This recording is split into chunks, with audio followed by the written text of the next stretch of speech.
met my first husband in undergrad. He graduated 2 years before me, and he went on to be a police officer.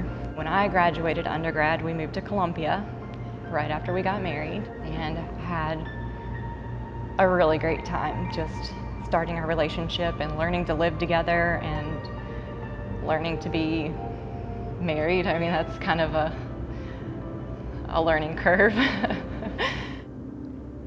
We didn't really go to church.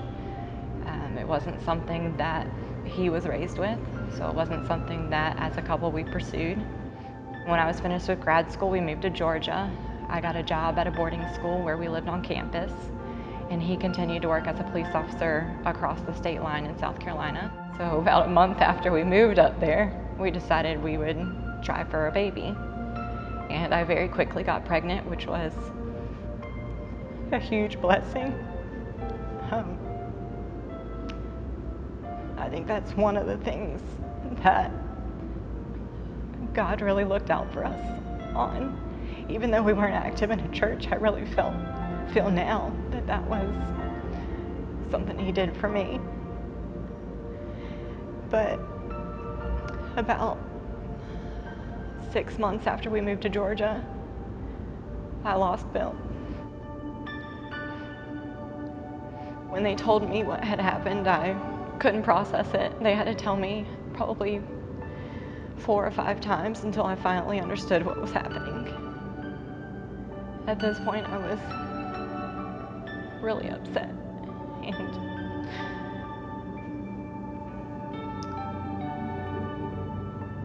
I had to call his mom and tell her what had happened, and then had to call my mom and dad and tell them what had happened.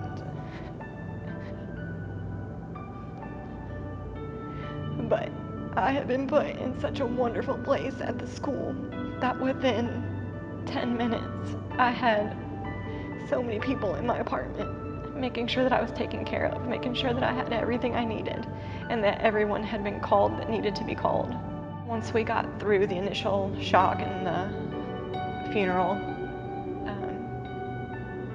I had to make a decision. Was I going to wallow in it, or was I going to pick up where I left off and continue to do the things that I had wanted to do with my life and continue to be strong and take care of my baby? So I made the strong choice, and I took a couple weeks from work, I think 2 weeks, and then I went back to work, and I worked until the day before graduation. And the day before graduation, I went into labor, and I had a very quick labor, thankfully. I think that was another blessing, that I had already been through so much, so he'd give me a short labor. Had a beautiful baby boy who is so full of joy and so full of life, and really, when I'm having a bad day, all I have to do is look at him or talk to him, and it makes things a lot better.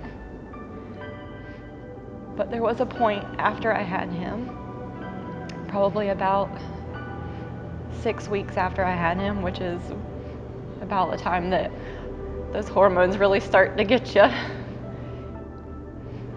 I put the baby down, he was asleep, and I laid in the floor and I cried hard for 20 minutes.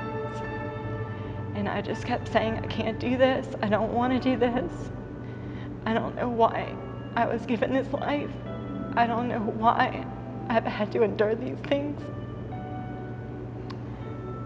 And I need your help. I was talking to God, and it had been a long time since I had been in church, but I still felt like He would be there for me.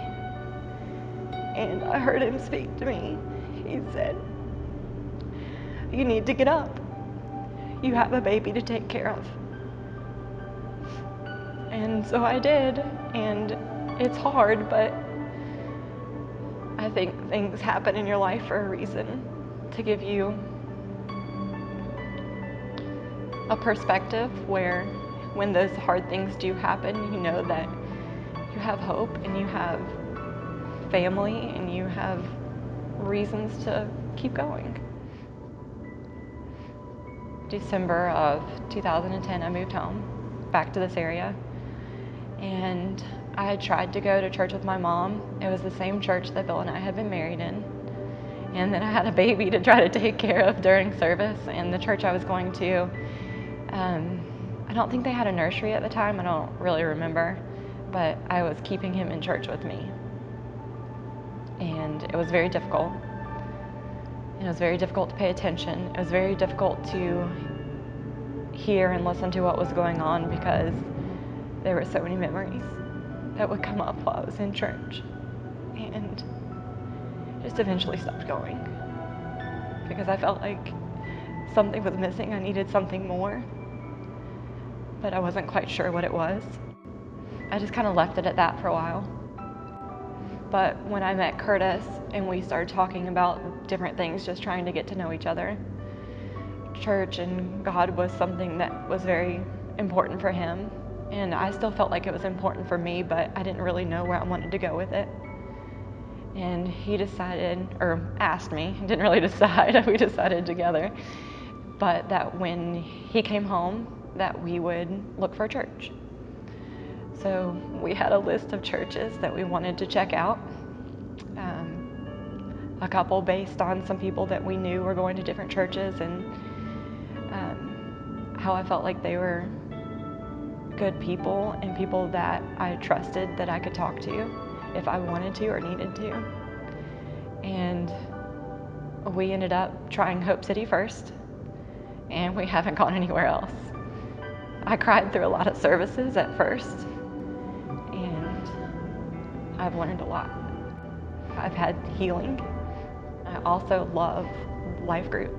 I joined the Ladies Coffee Break life group and the Maynard couples group with Curtis, and those have been huge resources, knowing that there's other people that are struggling with some of the same things that I am as a mom, as a woman, as a couple.